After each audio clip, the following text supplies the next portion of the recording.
assim: as palavras dos sábios devem em silêncio ser ouvidas. Pastor Esdras, com toda a liberdade do Espírito Santo.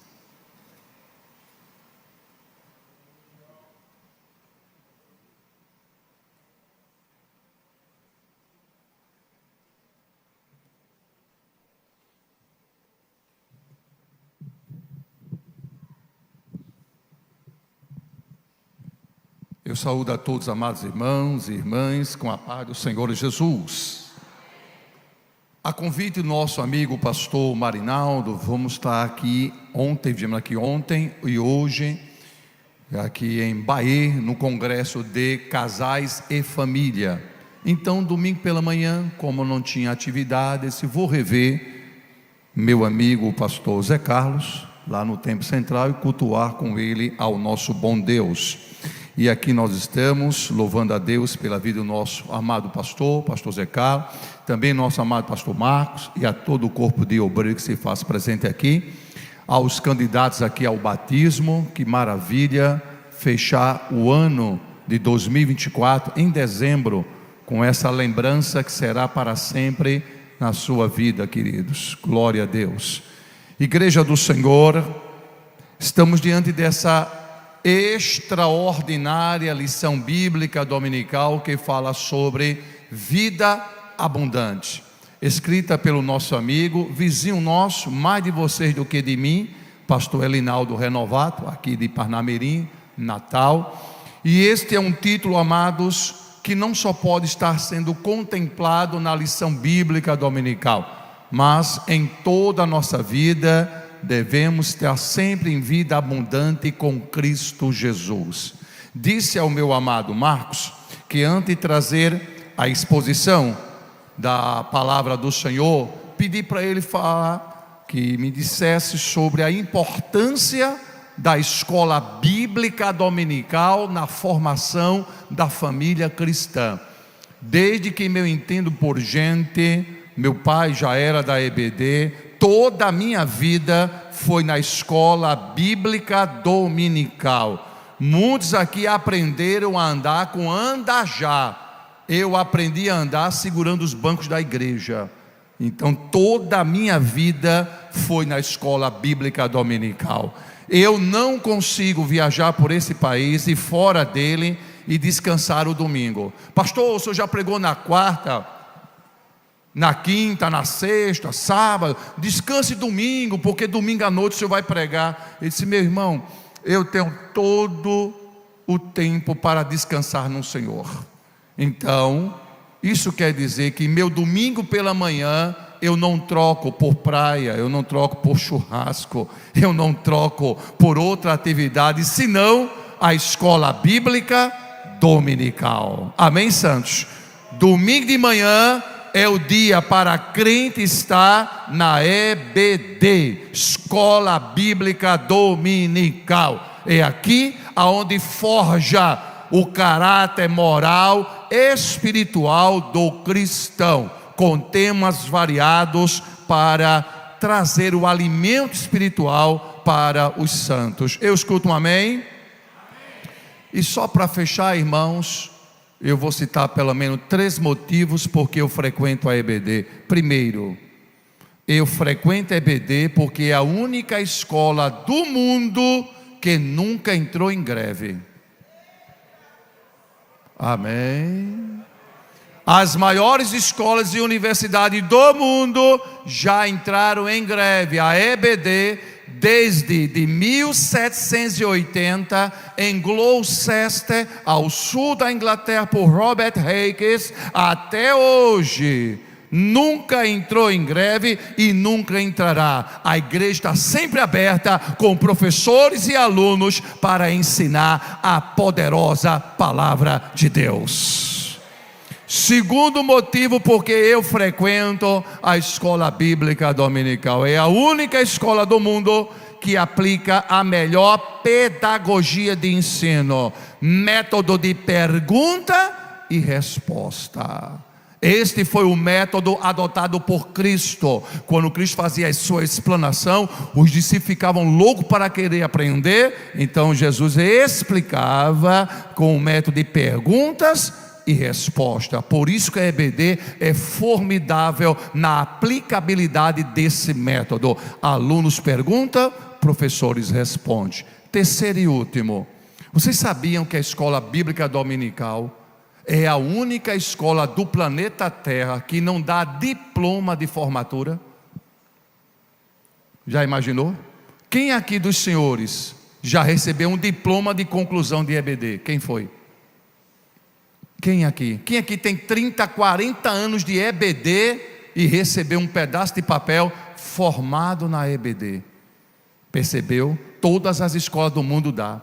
O meu menino mal completou 5 anos. Paiinho, eu já sou doutor. Eu disse, já? Doutor do ABC. Mas já recebeu um diploma já. A EBD, eu estou nela desde o tempo em que eu era criança. Nunca me deram um pedaço de papel formado na EBD. Engraçado, né? As escolas do mundo, qualquer coisa, dá um diploma de conclusão. Só diz assim para mim, por quê? Porque o meu, o teu, o nosso diploma será dado pelas mãos do mestre, dos mestres, naquele grande dia. Amém, igreja do Senhor? Então a gente passa a vida toda na EBD, sem precisar de diploma, porque receberemos nas mãos do nosso mestre Jesus. Muito bem, agora vamos à preciosidade desse tema. Me deram até 30 minutos aqui, até 10h30 estarei com os irmãos para falarmos acerca da grandeza desta lição bíblica dominical. Tem por título a promessa de vida abundante. E chama a atenção de todos os irmãos aqui, de que estamos diante de um livro, que é o livro de João, o 4º evangelho, na qual ele é o único que vai diferenciar dos 3, porque os evangelhos sinóticos, Mateus, Marcos e Lucas, têm uma narrativa um pouco diferenciada da de João. E vocês percebem que na narrativa de Cristo, contemplada em Mateus, Marcos e Lucas, Jesus é nascido das entranhas de Maria. Jesus vem de Maria, traz aquela narrativa do Jesus que é depois colocado na manjedoura. Mas quando chega em João, não tem mais Maria, não tem mais Jesus em manjedoura, não tem mais criancinha. Quando chega em João, muda o tom, já começa assim: no princípio era o Verbo, e o Verbo estava com Deus, e o Verbo era Deus. Desde o princípio estava com Deus. Todas as coisas foram feitas por Ele, e nada do que foi feito se fez. Tudo Ele fez, porque é o Verbo, a palavra que cria todas as coisas. E por que ele traz essa narrativa, pastor? Porque ele não acompanhou porque ele não acompanhou Mateus, Marcos e Lucas em trabalhar um Jesus criancinha, um Jesus da manjedoura, um Jesus que está lá se amamentando do peito de Maria. Porque quando João é escrito, passa 40 anos. E quando João escreve acerca desse Jesus que nós vamos trabalhar daqui a pouco, estava tendo um momento de grande heresia na igreja, onde dizia que Jesus não era Deus. Jesus não pode ser Deus porque tem carne e osso. Então o gnosticismo tomou conta. Aí João, para provar aos gnósticos que diziam que Jesus não era Deus, muito bem, então vocês dizem que Jesus não é Deus, então vou começar assim: no princípio de todas as coisas Ele é Deus, estava com Deus, e como Deus fez todas as coisas. Ele é a luz dos homens. E quer saber mais? Eu coloquei a minha cabeça no peito dele, eu vi a glória do unigênito Filho de Deus. Então João escreve de forma apologética para responder o grupo de gnósticos que diziam que Jesus não era Deus. Então nesse livro de João encontramos o Cristo que já começa como Deus, não é mais o Cristo humano, começa como o Cristo extremamente Deus, Senhor, Criador de todas as coisas. Quem diz amém? Se eu perguntar o que é o verbo, eu estou numa escola bíblica dominical, o que é o verbo? É uma palavra que exprime uma ação. Olhe para mim, senhoras e senhores. Alguém consegue conversar com uma pessoa do banco 1 minuto sem citar o verbo?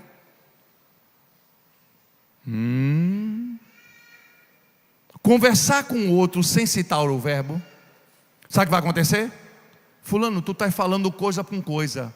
Fulano, o que tu fala não tem nexo, porque eu não estou entendendo. O que é que está faltando na linguagem? O que é que está faltando?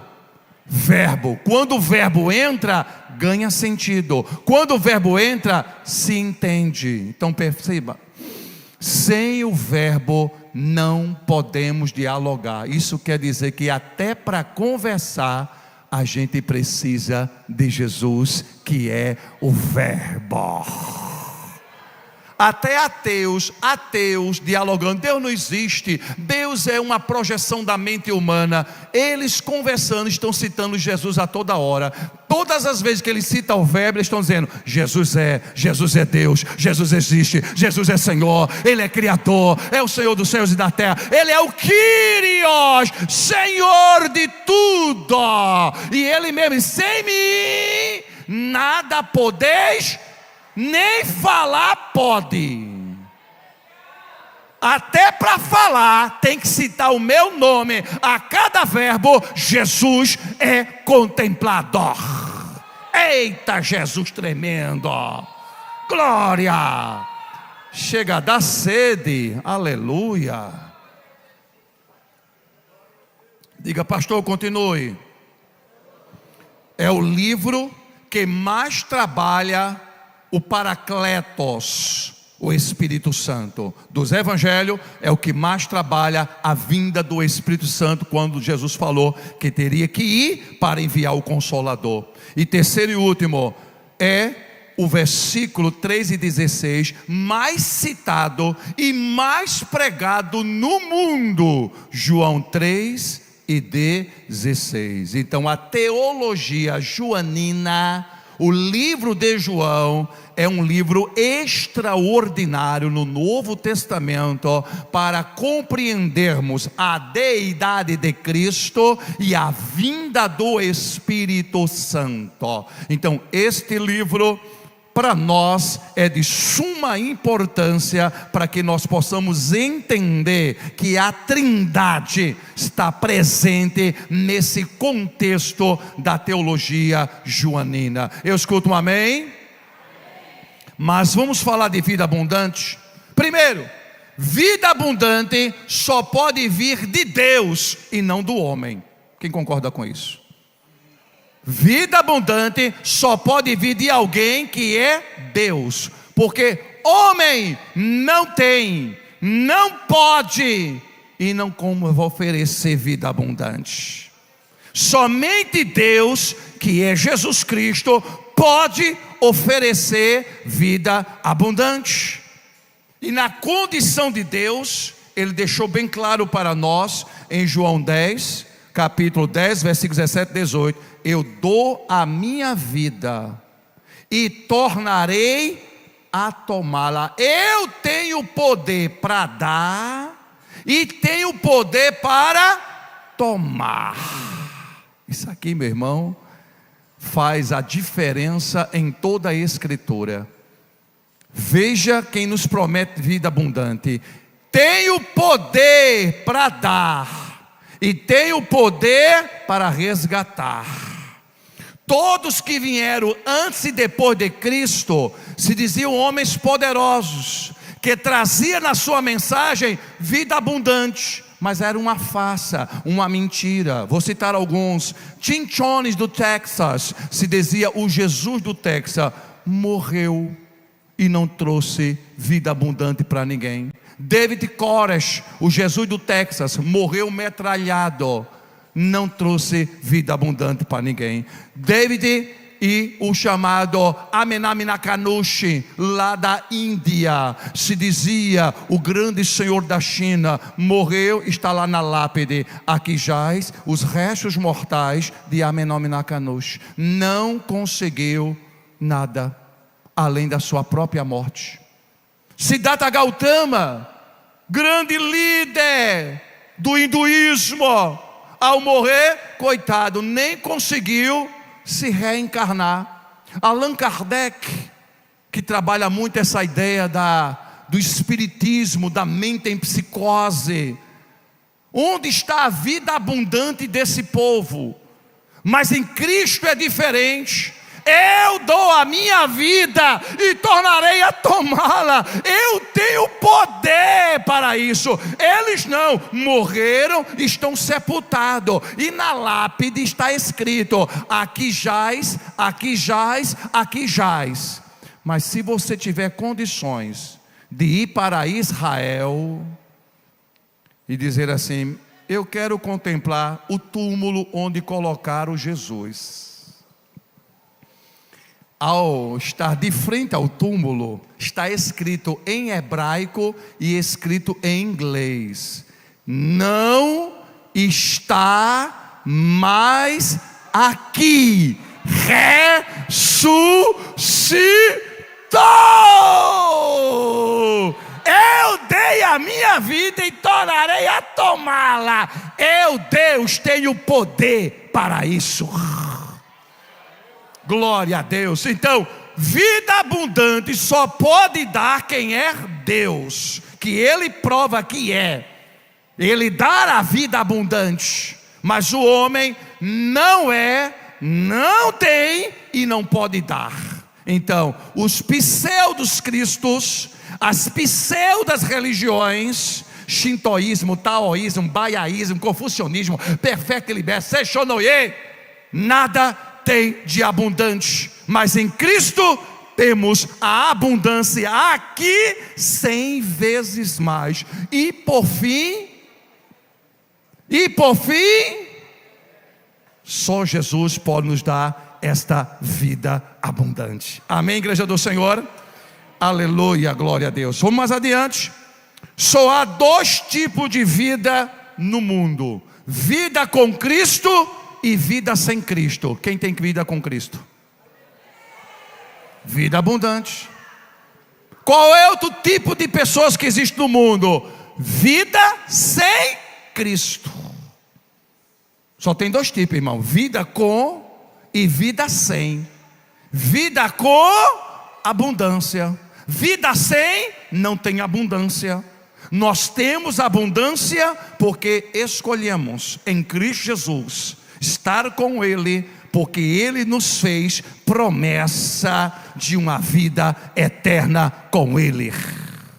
Glória ao nome do Senhor Jesus. Então, sobre isso, querido, Jesus, que é a vida abundante, começa e termina com Ele. Mas acima de tudo, irmão, só existe vida abundante com relacionamento. Olhe para mim, senhoras e senhores. Às vezes, quando vamos orar, a nossa preocupação é mais em pedir do que adorar. Alguém me entende? Diga amém.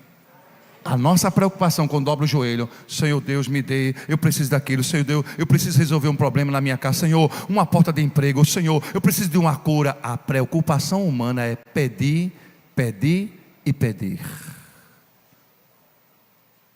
Geralmente temos dificuldade de dobrar o joelho primeiro para adorar. Diga por quê?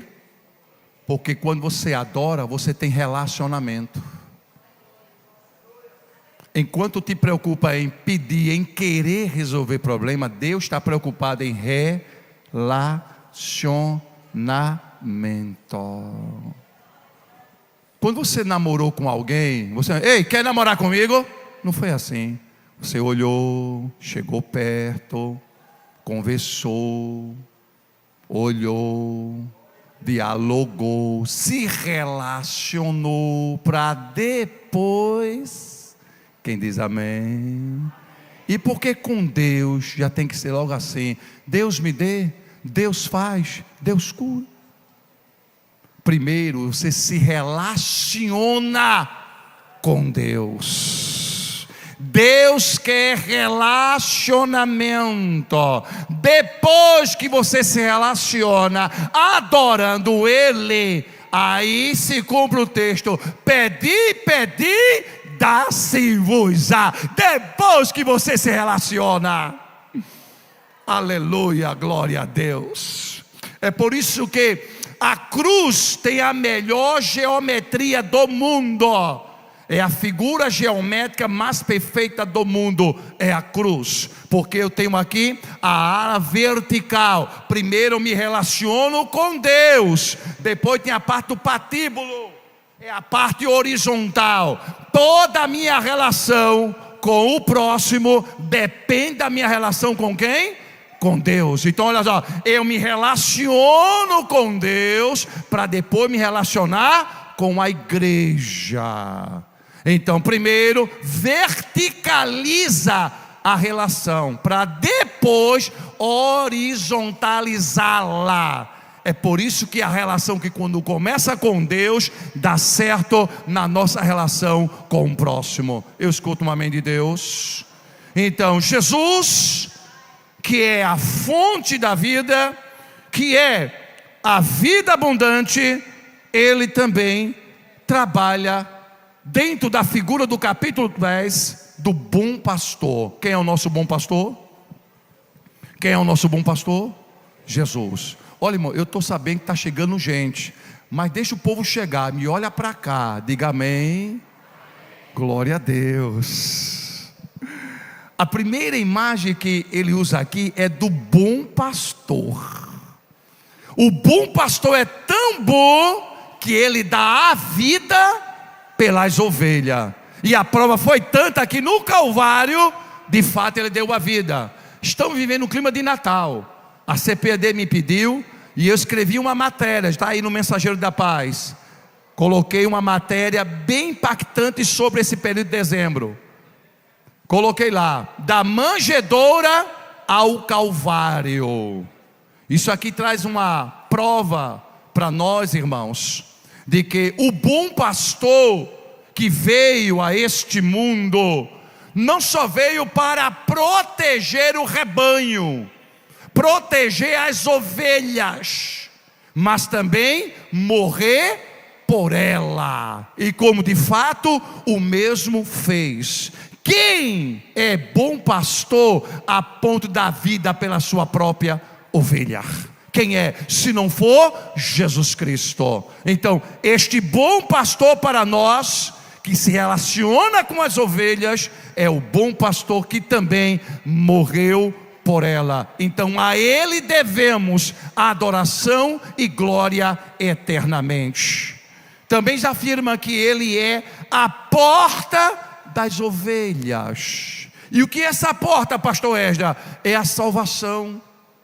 A porta, Cristo é a porta. Não existe salvação, vida abundante, se não for a porta que é Cristo. Entrai pela porta. Jesus é a porta. Não há salvação fora dele. Isso quer dizer que todos nós entramos pela porta que é Jesus, o nosso bom pastor. As ovelhas conduzidas por Ele. Eu conheço as minhas ovelhas e as minhas ovelhas me conhecem. Elas ouvem a minha voz. Para um pouquinho aqui e olha para mim. Um pastor aqui do Brasil foi para Israel. E chegou em Israel. Estava um pastor de ovelha, com o cajado, o óleo, a vara, roupa de pastor, lá no cantinho dele com as ovelhas. E o pastor tinha espécie de um de um apito de madeira que ele dava um comando, as ovelhas. Ele dava outro comando às ovelhas. Aí o pastor aqui do Brasil disse: se eu pego esse apito, é só fazer isso, deixe comigo. Aí o pastor disse: ele poderia me emprestar esse apito? Dê a ele. Aí o pastor aqui no Brasil pegou, começou a apitar, e as ovelhas nem aí, comendo normal, e ele apitava e nada. Aí disse: dê agora o pastor de ovelhas. Quando deu o pastor de ovelha, ele pegou o apito, só deu um comando.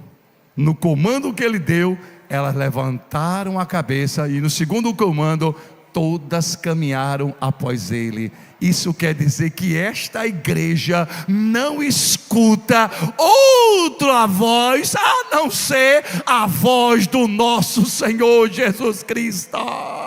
Ele é o pastor que conduz a sua ovelha. Amém, igreja de Deus? Aleluia. A proposta do bom pastor e a proposta do inimigo. Qual é a proposta de Cristo? Eu vim para que tenham e a tenham. São duas coisas aqui que implica. Primeiro, que você tenha vida. O que nós tínhamos antes não era vida, era dor, sofrimento, e sem nenhuma promessa. Jesus veio e disse: eu vou lhe dar vida, coisa que você não tem. E depois que ele deu a vida, ele adicionou: e vida em abundância. Quem tem vida em abundância em Cristo? Olha aqui agora. Essa é a proposta de Cristo. Agora, a proposta do inimigo: matar, roubar e destruir. Então nós ficamos com a melhor, a proposta de uma vida abundante em Cristo Jesus. Eu escuto um amém? Já estou terminando. Vida abundante. Como assim, pastor? Nossas necessidades físicas, emocionais e espirituais são contempladas em Cristo Jesus. A restauração é feita de maneira integral. O homem é restaurado em corpo, alma e espírito. E Paulo deixa bem claro para nós sobre isto: que o vosso espírito, alma e corpo esteja irrepreensivelmente para a vinda do nosso Senhor Jesus Cristo. Amém? Agora só escute aqui uma coisa. Quando nós aceitamos Ele como nosso Senhor e Salvador, e que a vida abundante agora temos por causa dEle, então nossas ansiedades, depressão, angústia, dor, sofrimento, tem agora o endereço certo, que é em quem? Cristo Jesus. Olhe para mim. A OMS, a Organização Mundial da Saúde, afirmou que em 2030, cerca da metade da população mundial sofrerá de ansiedade. O Brasil foi visto pela OMS como o país mais ansioso do planeta Terra. Só no Brasil são 60 milhões de pessoas que dormem à base de ansiolítico, Rivotril, Lexotan e outros remédios de tarja preta. Preste atenção. Nesses 60 milhões ainda tem muitos crentes que não se libertaram em Cristo da ansiedade e depressão, que ainda dormem com remédios controlados. Eu adoro Cristo, porque Ele não marca consulta no consultório, Ele não marca agenda para lhe tratar. Com Cristo, a ansiedade e a depressão, ela é curada. Ele cura. Ele não passa remédio, receita. Psicólogos, psicanalistas e psiquiatras arranham a superfície da alma. Só quem pode curar o ser humano de ansiedade, depressão, angústia, é quem fez a alma do homem, Jesus Cristo. Só Ele entende da alma. Remédio, pastores, senhoras, é paliativo. Tem que tomar. Por isso é droga. É droga. Tomou a droga, eita, deu um efeito. Eu estou melhor, fulano, eu estou melhor. Daqui a pouco, outra recaída. Tome a droga de novo. Eita, deu a recaída. Doutor, passa uma dose mais forte. Porque aquela já não. Porque o organismo já tomou tanto aquela ali que já não faz mais efeito. Me passa uma mais forte. Mas Jesus é a dose mais forte.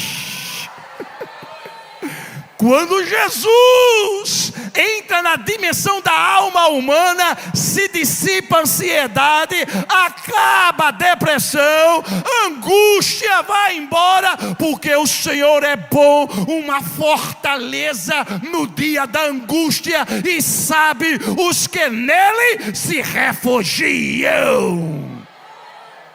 Na depressão você faz o quê?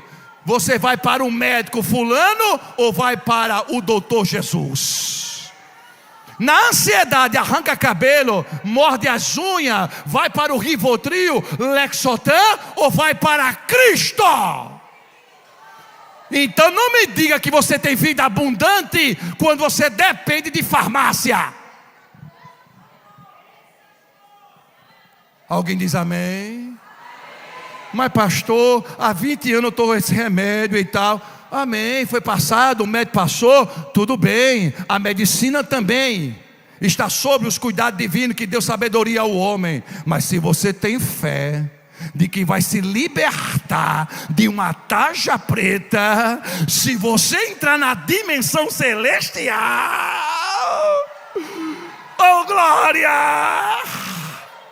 E meu amado pastor, nesse texto aqui tem outra coisa tremenda. A vida abundante é para ser vivida aqui. Paulo, quando escreveu aos Filipenses, estava, olhe para mim, ele estava preso nas mãos e preso nos pés. Ele estava no interior da prisão. Deixa eu explicar. Aqui é uma prisão, olha. Primeiro anda, passei, fechou as grades. Isso aqui é uma parte da prisão. Interior já é isso aqui, ó, é o buraco. Então ele estava no interior da prisão. No buraco só tinha o que lá? Uma luz de candeeiro. E naquele buraco ele escreveu a carta aos Filipenses e disse assim, capítulo 4 e o versículo número 4. Olha o que ele escreve: regozijai-vos sempre no Senhor. Eu vou falar em termo de Paraíba. Alegrai-vos sempre. Mais uma vez vos digo, alegrai-vos sempre no Senhor Jesus. Ei, ele estava preso, estava destinado à morte, no interior da prisão, escrevendo, alegrai-vos. Aí a carta, quando chegou aos Filipenses, quem escreveu isso? Foi Paulo. E ele está onde? Preso. Como é que um preso destinado à morte escreve alegrai-vos, alegrai-vos, alegrai-vos, alegrai-vos, alegrai-vos? A vida abundante supera as intempéries da vida. A vida abundante passa por cima dos traumas da vida humana. Vida abundante aponta para Cristo. Escute, igreja de Deus, só tenho 4 minutos para fechar aqui. Escute bem, esta vida abundante contemplada por Paulo no capítulo 1, 2, 3 e 4 de Filipenses tem 16 vezes, vou repetir, 16 vezes tem a palavra alegrai-vos, alegrai-vos, alegrai-vos, alegrai-vos. É o livro que mais fala para o crente se alegrar. Detalhe, Paulo estava preso. O carcereiro do capítulo 16, versículo 29, 30 e 31 de Atos Apóstolos, quando ele viu aquilo, caiu aos pés. Homem, o que é que eu faço para me salvar? Crer no Senhor Jesus e será salvo Traduzindo, esta vida abundante que tu recebe agora, leva para casa, leva para a tua família.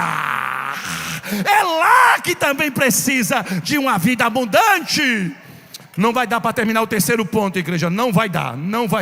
E já vou fechando por aqui. Eu estava na universidade, e lá, meu amado pastor, chegamos na frente, eu e um pessoal do setor de geografia, de química, de física, junto a um pessoal da Batista Presbiteriana, eu da Assembleia, e fazia o momento Vem Louvar, e apresentava uns noiados, ficava ali olhando para a gente, e eu na frente da universidade, cantando. Eu disse: quando faltar 10 minutinhos me chama para pregar. E na hora da pregação, bora ver uma palavra agora pelo estudante Esdras. Eu saía para pregar, e quando eu estava pregando, tinha um noiado, os olhos vermelhos, as pálpebras edemaciadas, o corpo cheio de tatuagem, olhar para mim. Eu disse: Jesus, salva essa alma, tu é vida abundante, Deus, dá abundância para ele que ele não tem. Aí no outro dia ele se encostou mais, no terceiro dia, aí não aguentou. Aí eu preguei feito gente grande, Deus me deu um som aqui agora, e eu na frente da universo preguei. Quando eu terminei, o noiado: ei, meu irmão. Eu parei e disse: diga. Eu quero aceitar esse cara que você está falando aí. Eu disse: o nome desse cara se chama Jesus Cristo.